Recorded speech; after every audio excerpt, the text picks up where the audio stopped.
Hello, welcome back to another episode of Detection at Scale, Season 2. Today, I'm here with Daniel Wiley, who is the head of threat management and the chief security advisor at Check Point. Thanks Hi, so much Daniel. for having me. How are you doing? I'm doing great. We were just nerding out on books, so why don't we start there? What's on your desk right now? What are you reading? Well, we've got The Hard Thing About Hard Things, which is amazingly accurate in its portrayal of building anything in cyber and the emotional roller coaster that is required to have the fortitude to do it. And then Cyber for Builders, which is also quite interesting for someone who's built a couple of startups within Checkpoint, essentially. So That's awesome. Shout out to Good stuff. Ross. Ross is great. He has an awesome blog on his Substack, and he actually just started a podcast too. Excellent. Yeah, I saw that. I haven't had a chance to hear it yet. Look forward to listening. So what have you gathered from Hard Thing About Hard Things? Because I love that book. I think I've read that book every year since I founded the company. I think the psychological aspect of it and your own, well, demons is not the right word, but your own hangups, your own walls, your own challenges and how to overcome them. I mean, I think I particularly spend so much time fighting adversaries and getting so deep into the weeds that it's hard to see the patterns of the business while you're in the weeds fighting. And over the last 2 years, I've really spent more time sort of elevating beyond the weeds and starting to see, for example, hiring the right team out of the gate and who you hire and making hard decisions as quickly as possible without belaboring a lot of them. Those are life lessons that'll pay off forever. And, it's, I'm starting with new sayings out of this book and I make my own, like, if you see crazy coming, run the hell away, things like that. And that book is helping me manifest more of these sayings to remind myself, don't fall into these traps. I think Ben Horowitz tweeted once, he's like, I wrote the Illmatic of startup books, which I thought was pretty funny. Mm-hmm. And one of my favorite quotes is, in a startup, you only ever experience two emotions, euphoria and terror. That's right. That's right. That's right. And I think they're actually the same. The more you think about terror and all of the success, you have that little spikes of each, but it's the yin and yang. Like all of this is yin and yang. Like it comes back to that same cycle over and over and over again. It's quite interesting. Yeah. I love his chapter called The Struggle. The struggle is not failure, but it causes failure, especially if you're weak. Always if you're weak. The struggle is where greatness comes from. That's right. That's right. Adversity builds tenacity and that thick skin. I have another saying that I love quoting in my talks. I'll quote Oprah. Lessons are repeated until they are learned. And the learning part is extremely, extremely subtle, right? And most of the time we miss what we've learned out of the situation. And it usually takes 1 or 2 cycles to actually learn that lesson. Say the quote again. Lessons are repeated until they are learned. That's great. Yeah. That's going to be It's tough. It's tough. I tell that to all of my junior analysts, and they don't understand what the hell I'm talking about. And then 6 months later, like, oh, now I understand.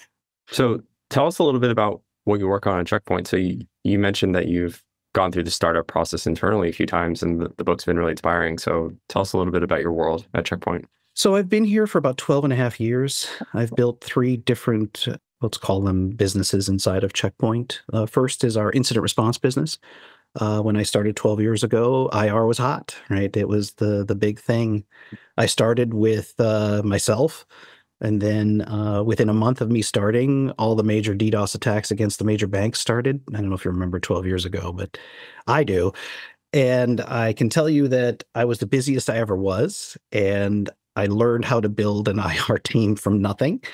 And then we grew it. Now we have about 400 or 500 customers, maybe more now under IR, and we're providing proactive and reactive IR services.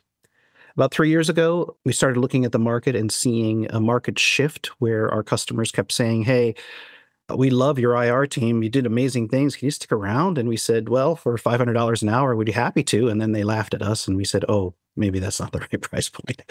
And then we started our MDR business. And We started trying to use off-the-shelf products, and we quickly learned that that wasn't going to work for us. So we developed our own systems, architecture, design, the whole deal, end to end.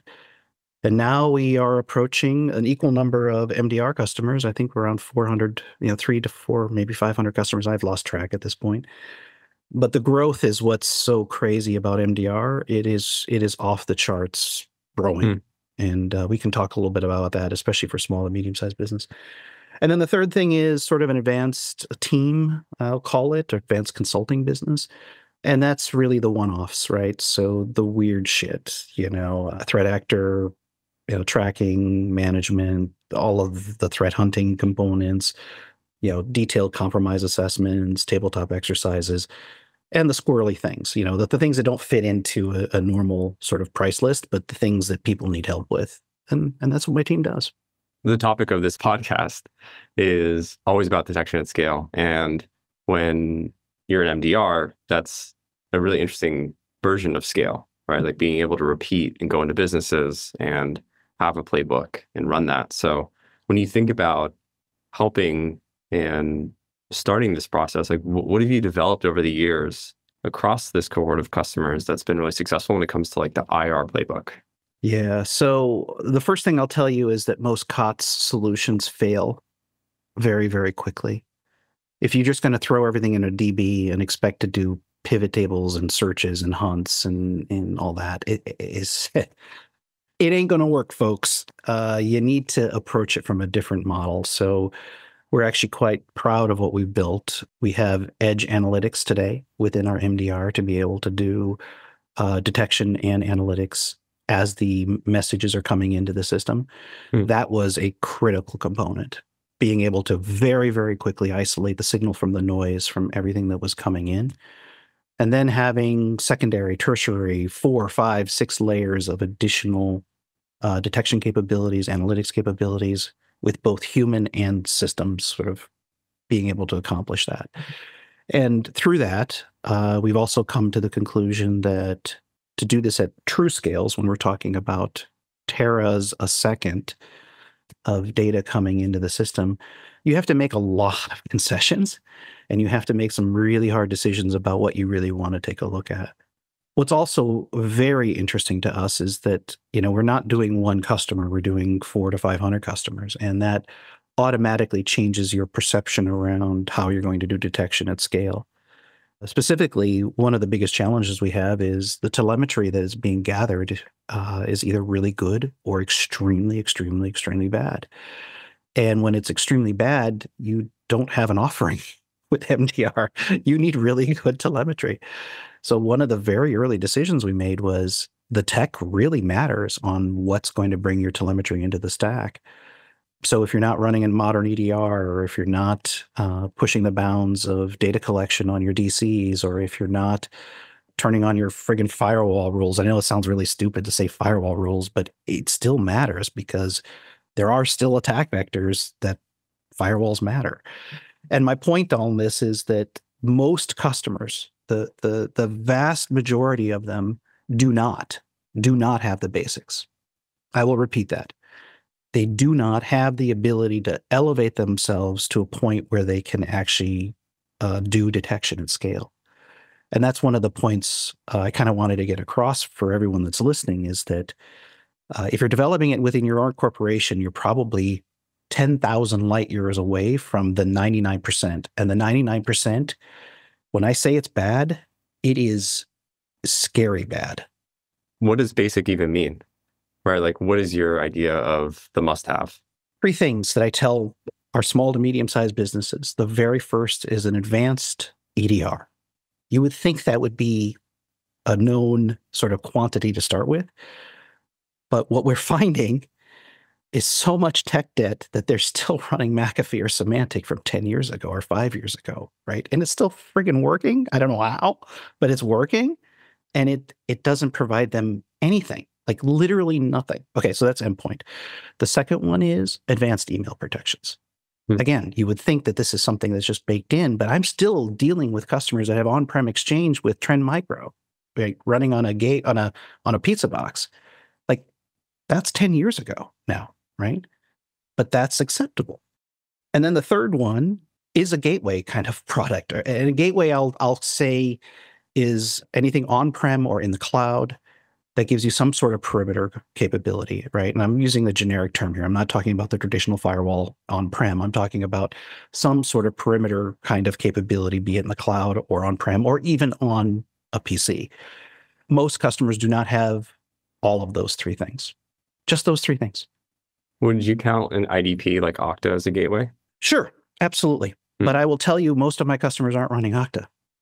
Interesting. The vast majority are still running on-prem AD with maybe Entra connectors. Maybe.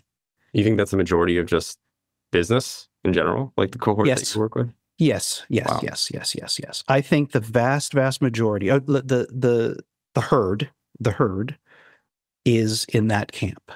And I was hopeful, 5-10 years ago that folks would get on the EDR bandwagon and they understand that they do these things. But the economics of it is not the reality. The economics is that they don't invest in security. And that is slightly depressing being 2024 and knowing that we've had all these breaches, all of this crescendo of noise, all of this activity, even insurance forcing people to do things. Still today, even today, we had a customer that did not have any email protections. None. They just used out of the box O365 and said, that's good enough. And O365 out of the box with an E3 instance, come on, like it'd take an attacker 10 seconds to get through that. Yeah, the state of most things, I feel like in security, you just need the basics. I mean, even in detection, it's like that too. Right, like we talk about AI and LLMs and all these things that are sort of like second or third order of analysis, but like the basics of like, can I just get my data and like have a way of expressing like the rules I care about? Like that's a pretty good start. I think the thing that kind of did it for me was when we launched MDR, we launched with these grand visions of having, this most advanced detection at scale kind of capability, but the customers never asked us for it. We built it into the system because we need to do it and we need to do the right thing for the customer to find the threats. But out of, the hundreds of sales calls that I've had over the last quarter, I can tell you none have asked me for customized detection rule sets within our telemetry that we're monitoring. Not a one. Interesting. And I think the reason is that it is getting so complicated. I think we lost the audience a few years ago. What do you mean by that? Well, in some of these shows, you've got this moment where you're either going to get the audience to pay attention, like on Netflix, like what's your time on some of these comedians? Like it's like you hear their voice, and you're like, nope, done. Next one. I think a lot of the security industry lost a lot of the audience, especially during the EDR wars, which I think are kind of over at this point. I think the audience kind of got tired of having CrowdStrike and SentinelOne, and what's the other one? The AI one that's gone. Carbon Black. Yeah, Silence. I mean, that whole crazy. That was crazy, absolutely nuts, right? Like I think a lot of customers, especially small to mediums, literally need a silver platter, and you do it all. And without it, it's just not going to get there because they can't invest in the people and the processes and the time and the operations to be able to actually elevate into even the basics of detection engineering. And that's the depressing part, is that I was hoping that the whole industry as a whole would sort of kind of go upward, but I think that was the wrong assumption on my part. I think the better answer is provide a service that basically does everything they need. It's an O365 for security, because anything else the customer can't consume, especially in, again, the mid-market down. That's why MSSPs and I think MDRs are so important, because they bring all of that expertise to the table and the customer doesn't have to build it. If you were to bucket people's stances and maybe readiness is the right word for IR. So let's say there's like people who do nothing, right? Like you mentioned just slap O365, you're good to go. Yep. No SIM, nothing else, no EDR. Yep. So it's like people who do nothing, people who have something, but it's kind of passive. They just buy it and they turn it on, but they don't really do much with Manage it. Yeah. Mm-hmm. And then you have the MDRs. So the MDRs are sort of the outsourced IR team who is looking at all, the spectrum of what you're doing. And then you have like your in-house team using some SIM, doing detection engineering type of things, right? Is that a fair It is grouping? But I think there's two or maybe three data points to add into that analysis to sort of make it even a bigger matrix. Sorry, everybody. We got to have a big ass spreadsheet. I've learned that doing business for so long. You have to have a pivot table or you're useless. So the other 3 points to add into that equation are size of the company. So the bigger you are, the more likely you are going to be to invest in all of the things that make a difference. The second one is insurance. If the insurance carriers or brokers are pushing the dialogue in a certain direction, that will have an inflection of change because cost, will incur some adjustment in your behavior. It could also be your industry, right? Oh, sorry, that's right. Regulation. Yeah. That was the third one. 100% correct. Right. So regulation might be another way to get that. But what I will say on regulation is, you go back to the first one, if you're too small, you're going to fail a regulation, but you've got no way to actually execute because you don't have any money to actually execute because you've got no budget to be able to buy XYZ to make it happen. So then more than likely, most will outsource most or all of those capabilities to an MSSP or an MDR or somebody else that has the skills. And I think what we're seeing now is that most of the MDR players are getting quite large very, very quickly to manage this large pool of resources or customers. How do you do that? And that's tricky. It's tricky. And to maintain quality at the same time. So I want to talk a little bit about conceptually a lot of what you've built, because when you were leading into it, you were talking about how, you have 4 to 6 layers of analytics, some humans, some computers. You have, you push a lot of analytics out to the edge. I'm really curious about this type of system that you built. So can you talk through a little bit more in depth just about how you designed a system like this? Maybe some technology that you've used, whatever you're most comfortable with. Yeah, sure, absolutely. So I think the first thing we had to do was when we tried our off-the-shelf kind of experiment to start the service, we learned very, very quickly there were a couple go-to-markets that we wanted to focus on. So the first go-to-market was we wanted it to be super, super simple to get the data into the system, right?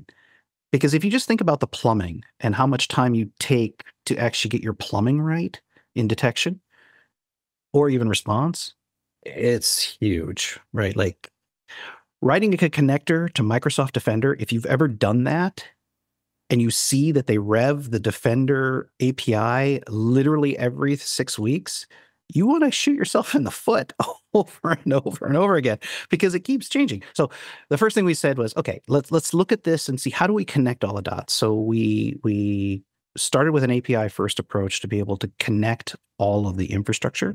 And we have a development team and a support organization that does nothing but maintain those connectors to make sure that everything's working, everything's kind of the plumbing is working. Can we get the data into the systems?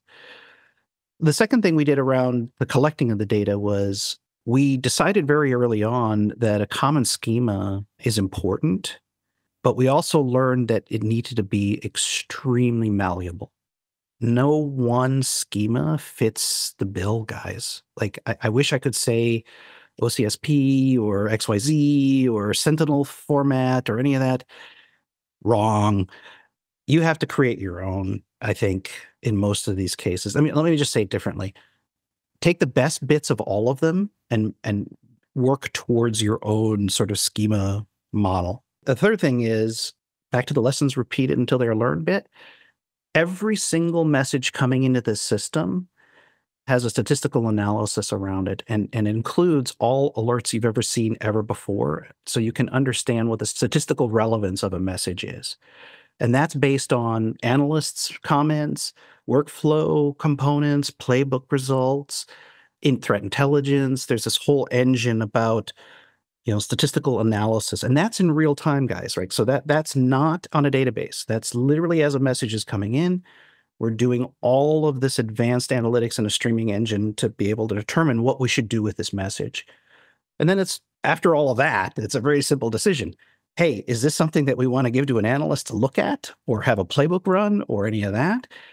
If the answer is yes, it goes left. And if the answer is no, it goes into a long-term storage that you can search and hunt for in case you need it, right? And then the analytics workflow, though, on the analyst side is where we spent a huge amount of time, specifically around how do you run a global SOC 24/7 with 50, 60, 70, 80 people on a shift rotation, not overload them. How do you assign the cases? How do you manage the cases?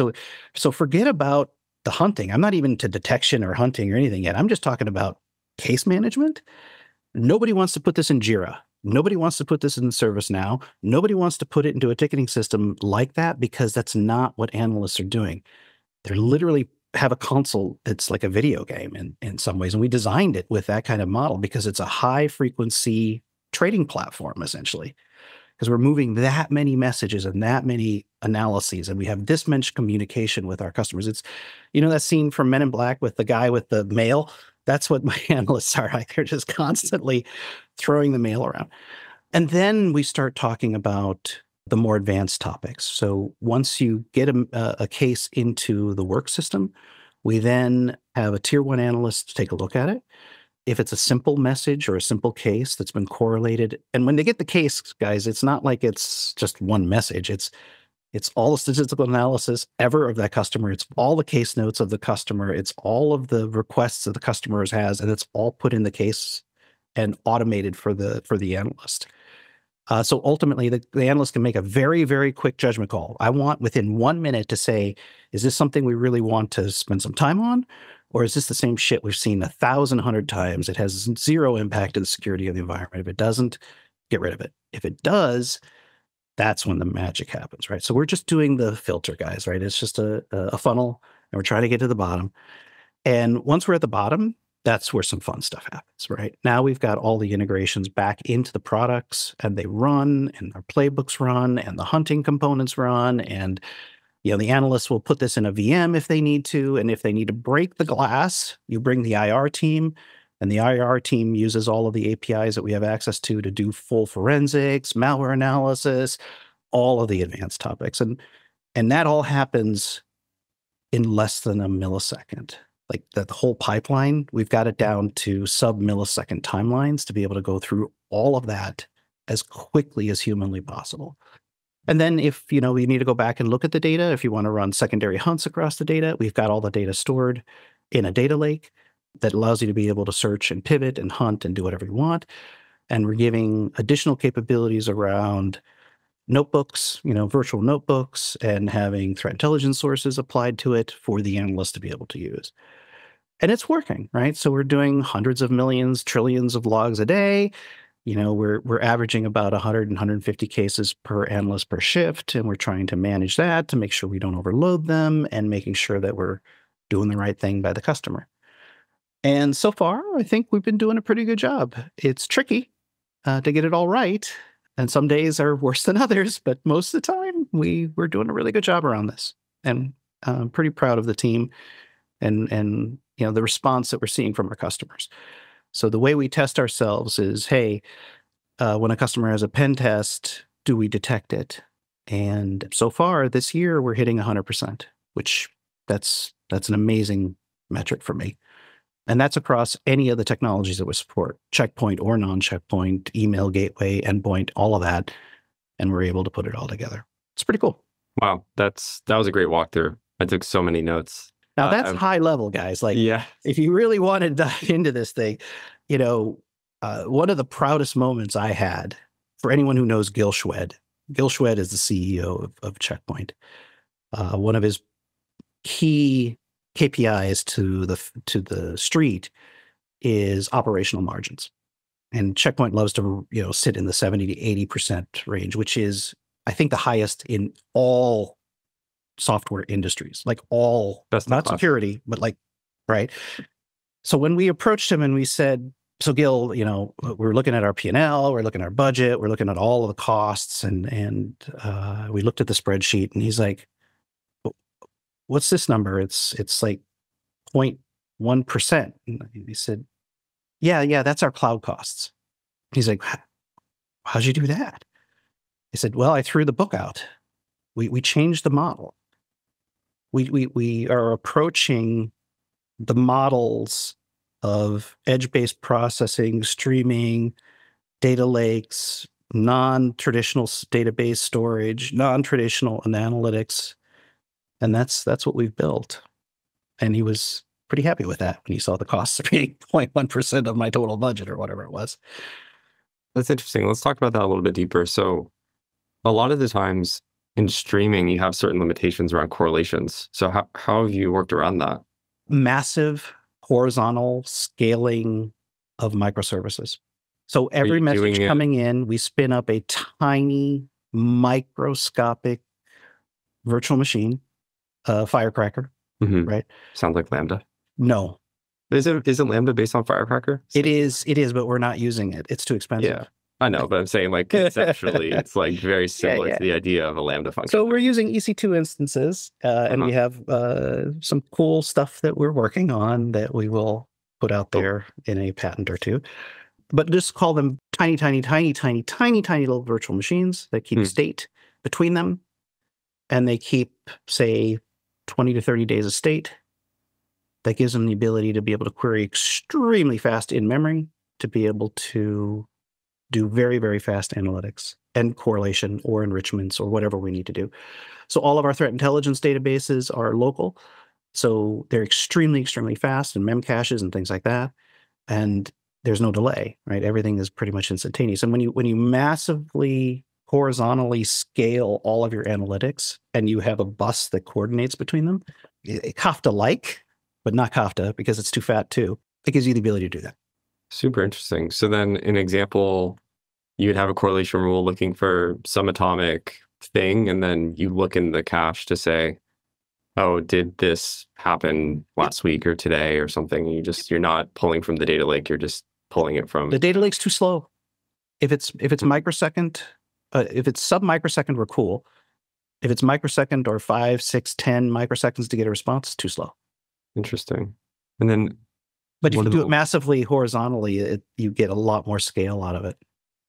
But do you do more deeper analytics on the data lake? Yes, we do. So anything that's a much bigger hunt or a much bigger search will all happen on the data lake. We're just talking about triaging and doing the funnel, right? So on the front end, it's very Boolean decisions, right? Have I seen this before? Yes, I have. I've seen it 100 trillion times. It is 1,000% a false positive. Get rid of it. That first comb filter is, I'm going to say 75, 80% of the noise goes away with just one or two very simple rule sets. Interesting. And you talked about statistical relevance. Can you say more about that? Yeah. So have we seen it ever before in one customer, two customers, all customers? Have we seen it bloom? Have we seen it in a short period of time? Where we see this most impact is when the EDR vendors get their signature updates wrong. That's where we need to cull the noise as quickly as humanly possible, because when you have 500 customers all saying, word.exes for shit, I got to get rid of that fast. And once I've determined word.exe is bad across 10,000 customers, then I can make that decision extremely quickly. But you don't need many samples, right? You only need a handful of samples to get to that conclusion, because if you see it across all your customers and it's a bad update, you can make that determination. And it's a different problem because, as an individual one customer, you'd never see that problem, right? You just see it for yourself. But when you see it across all customers, then it becomes really tricky. So then are you doing an initial layer of analysis, and then from there you're saying, so for example, let's say you have a rule that's looking for a backdoor and you're running this on your cluster and you deploy it, and then you see 90% of your customers hitting it, you automatically assume that's a false positive? No, not automatically. We'll have an analyst determine, right? But we just do it once. We don't have to do it 7,000 times. Okay. And you label it. Exactly. And then you ignore it in the future, though. I ignore it for a very short period of time until we don't see it anymore. Interesting. If we don't see it anymore, then we nuke it. Got it. So we give it a time, let's say, 24 hours, whatever, 12, 24 hours, maybe 10 minutes. The analyst makes a call. What we typically see is that corrects itself within a period of time, and then it just goes away. When it goes away and we don't see it for a 24-hour period, that goes away, because we can't maintain this giant list of vendor fuck ups because that just keeps happening. Oh shit, I'm a vendor. Oh, well, sorry. No, it's super interesting. And then how do you prioritize the types of detections that you care about? Because if you have that is a beautiful question. So here's the deal. If you're using good tech, you got good leads. If you're using shitty tech, you have shitty leads. And if you have good tech providing you good leads, we typically trust the vendor's opinion of whatever. So it's very important to delineate two things: alerts from telemetry. So if the product has created an alert and we trust the vendor and it's a critical high, critical severity, critical impact, 100% this is something bad, we don't even bother doing any more analytics. We send it to the analyst first and run the secondary analytics to give it to the analyst, right? We want to get it to the analyst as fast as humanly possible because we just want to get that dwell time to zero, right? So no more processing in that engine. We just send it right to the analyst and let the secondary playbooks catch up and say, oh yeah, VT says this is terrible. This says it's terrible. My God, this is terrible, right? Go do something. And we want to get that response down to seconds, right? Or milliseconds, and have the machine automatically quarantine. So if it's a good vendor, we trust it. If it's a bad vendor, then we add some slop factor, I'll call it, right? So one vendor who will be nameless has a generic signature that's like generic.blah, right? And it triggers friggin' everywhere. 99% of the time, it is noise. There is a 1% chance where it could be something squirrely, but if you need one other data telemetry point to be able to make a determination if it meets the squirrel factor. So we run that through an automation to say, okay, let's check it to see. And if it meets the squirrel factor and it is a squirrel, we send it to the analyst to look at it. But 9 times out of 10, it's going in the bit bucket because it's just noise. So there is some trust that we have of the vendors that we're monitoring. And we make that determination over and over and over again. Is this vendor good or is this vendor bad? We had to exclude one EDR vendor because they had a nasty habit of not including a full set of telemetry data for their lowest tier EDR customer, right? So if you buy the basic package, you don't get telemetry. You just get the alert. And the alert at best was like, something happened? Like that doesn't help you any, right? So we actually had to remove them from our list of supported vendors because it wasn't useful.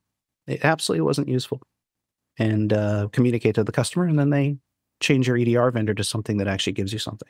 So when you're working with your customers, are the detections that you're running and the playbooks and all of that, is it designed more around the technology of where the data is coming from? So for example, it's like you say, we're going to come in, we're your MDR, we're going to put these 5 things in place, and then we're going to monitor for the things that we know are bad about them? Or is it more contextual to that business, right? So you're saying, okay, well, this company that we're protecting is in this sector, and we're going to use these tools, but we're only going to look at these types of parts of the kill chain because we know that's most relevant for you. Yes-ish, right? I'll start with industry. For industries in particular that are highly regulated, power companies, airlines, things like that, you definitely need to take an approach that's more specific for specific things. So, for example, in an airline, we have an airline customer where we get impossible travel. Go figure. And it's real impossible travel because they just took off from Paris and landed in Heathrow, and it was 27 minutes. Right? I'm just making something up. And then we get the impossible travel alert that they were in the air and they checked their email. Like, well, yeah, they were in Paris, they were in London, and they were in some, proxy in, I don't know, Bulgaria or something, right? Like, yeah, that's impossible travel. But when you layer it with HR data about who is where and what flights are on, it matches, right? It works, right? So having to tune it specifically for industry and specific thing, yes. But what I will say is we did put in very, very specific logic on the subject or the domain. I call it the domain. So if it's email domain or endpoint domain or gateway domain or authentication domain, you do need a different detection approach for each one of those domains, right? So email is different than endpoint is different than blah. But just like an overlapping diagram, there are places where they intersect. And those intersects are where it's very, very interesting. So if you see someone going to Gmail and you get an EDR alert that Outlook, or so let's say they have an Outlook client and they're connecting to their Gmail, right? But they also have their corporate email on the same Outlook. You might get an alert on endpoint, but you need to pivot immediately to the email world and the email domain to be able to actually understand the entire chain of activity. And those inflection points where EDR and email meet, or EDR and gateway meet, or EDR and authentication meet, there's some interesting things you can do there. Extremely interesting things. And we're adding more and more technology. So one of the things we asked our developers to do was we have a little agent that sits inside the browser, and we can now grab browser telemetry in real time and layer that with our EDR data and our email data. So now we can layer Gmail activity over the browser and correlate it with email events and do all of the kill chain analysis that way. Extremely powerful. So one thing I will share with all of the listeners is that I don't think we've even scratched the surface on the telemetry that we want to gather. And I'm not saying anything that anybody doesn't know, but there is so much more to gather, guys. Like, there is so much more. And the EDR vendors have made concession after concession after concession because they have to, because of performance, XYZ. And I do think there's more opportunity in that market in particular to get better telemetry easier. And today we're still making way too many concessions. The good news is that the vast majority of the attackers don't need to go to that level to be successful. The bad news is if you have a nasty APT, yeah, you're fucked because you don't have the telemetry to be able to deal with it. It's super fascinating. I mean, MDRs, I feel like, operate at a different level than the rest of the teams because the scales and the scope is so much broader. It's super interesting. And it seems to be a pattern where different MDRs kind of build their own tech stack. It doesn't seem like anyone's settled on like a shared architecture. It just feels like I hear a lot of the same things when I talk to others.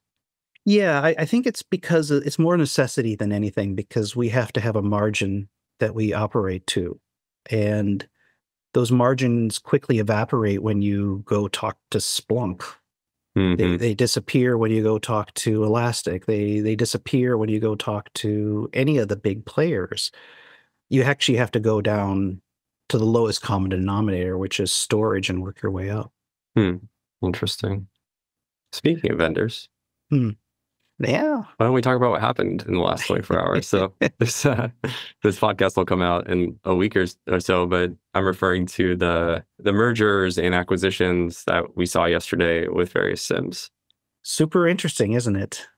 Yeah. So QRadar was acquired by Palo, Logarithm and Exabeam merged.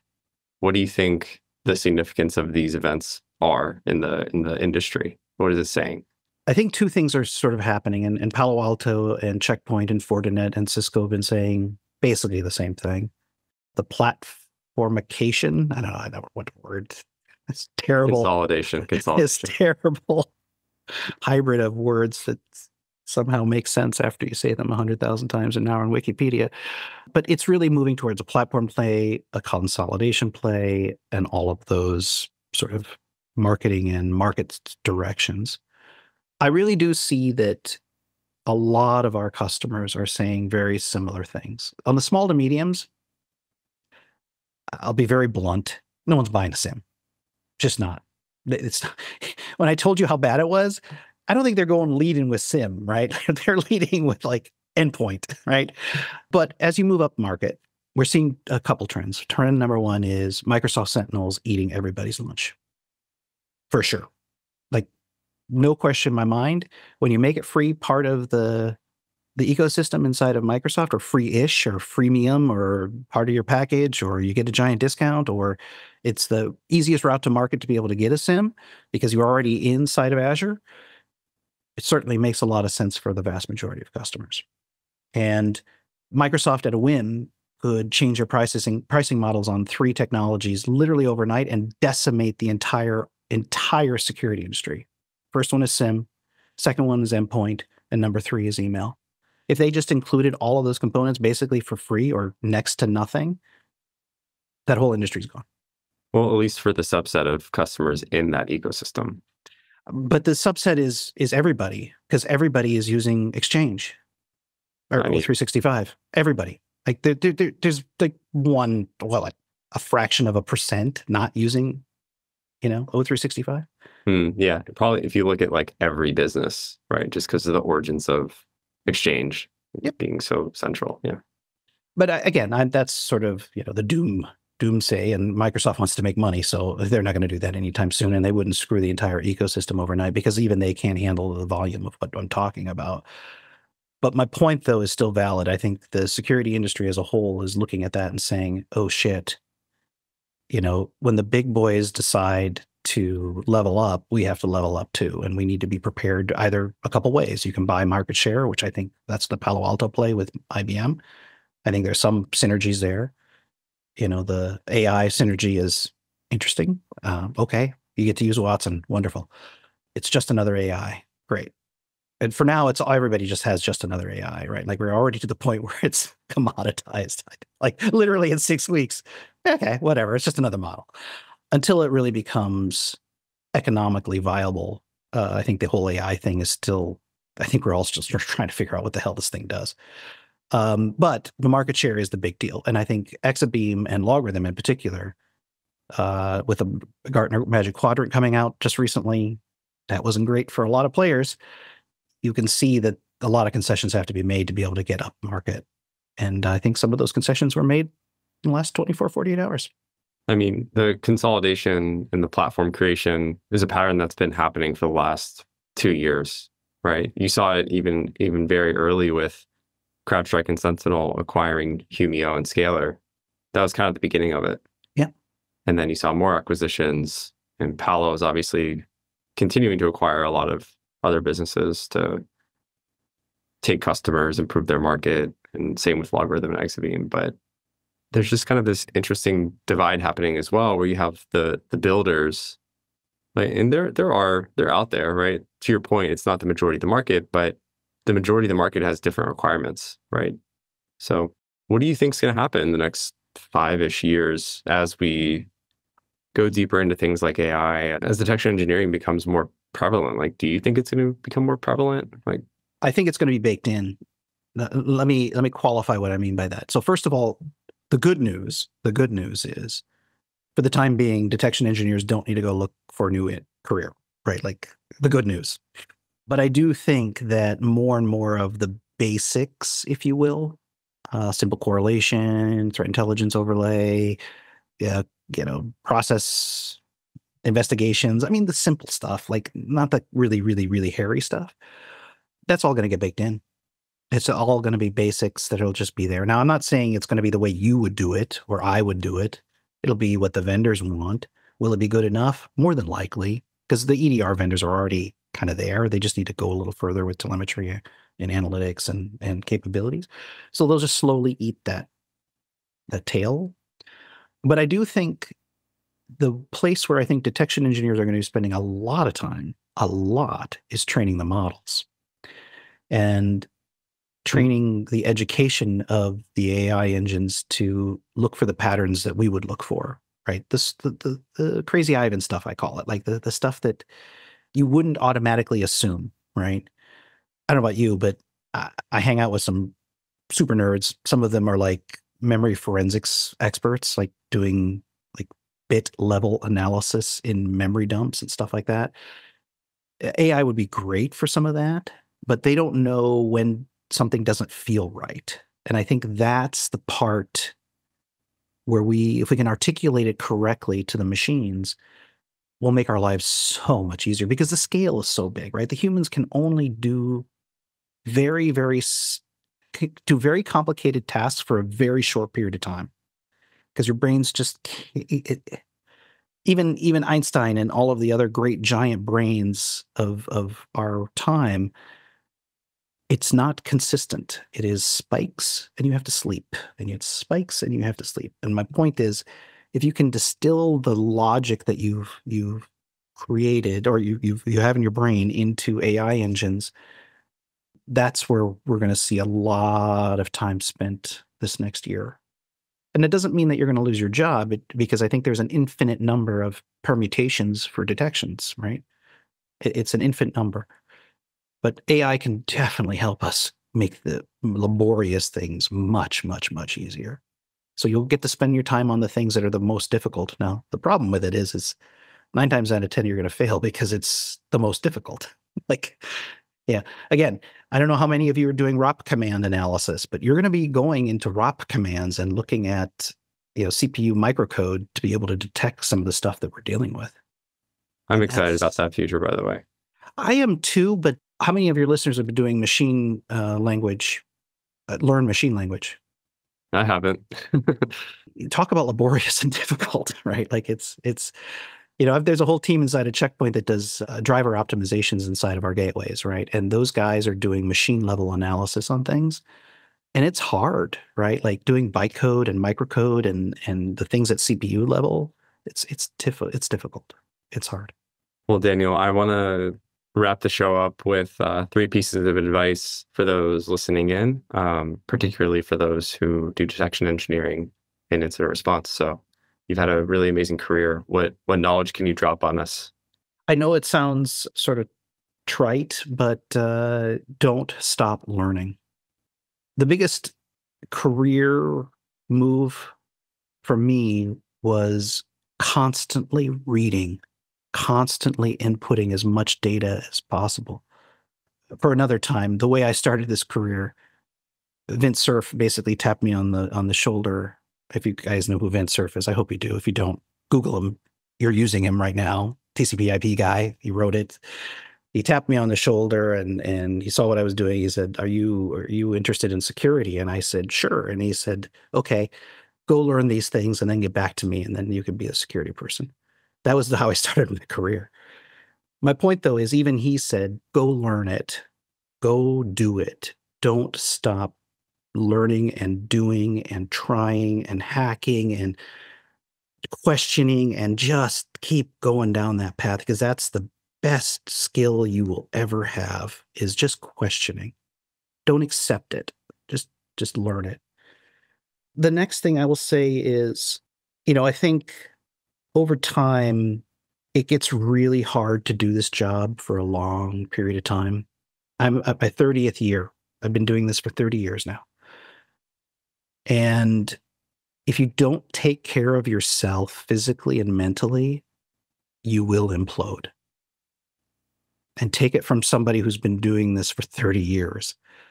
You will implode, because the things you'll deal with, the things that you will see, the things I have seen in my career, especially on the IR side, you need friends, you need folks at your company, somebody to share this with and talk about it. Do not internalize it, because it will eat you alive.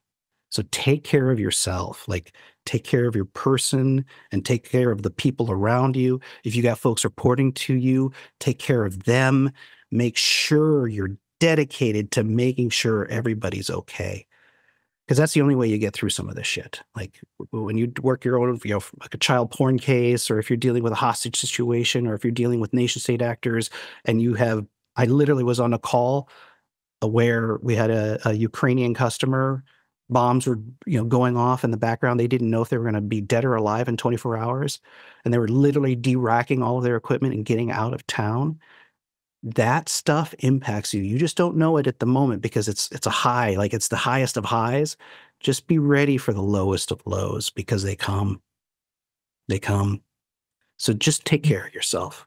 Seriously. That's those 2 things. You do those 2 things, you'll be just fine.